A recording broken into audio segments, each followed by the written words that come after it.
Hi guys! Dahil summer na nga, umorder ako ng swimming pool na 4.5 meters. Nakita ko lang to sa Facebook guys, sa ALS Import Service. At ayun, nag-PM ako sa kanila guys. Hindi to hindi sponsor to. Nakita ko lang siya sa Facebook, tapos tinanong ko kung magkano. At ang sabi nga is nasa 8,800. Tapos pinalalamove ko siya guys. Nagbayad ako ng 800 pesos sa Lalamove Rider dahil kasama na yung tip doon. At 2 oras lang ay dumating na ang aming swimming pool.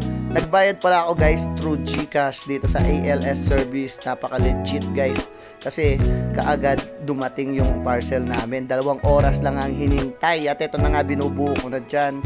Pawis na pawis ako kasi sobrang init ng panahon dahil summer na guys, diba? Kumbaga, sulit na yung 8,800 or 9,600 pati shipping dahil sa sobrang init ng panahon. Mapapaswimming ka talaga kahit dito ka lang sa bahay. Ayan guys, pinuno pala namin ng tubig yan sa loob ng magdamag.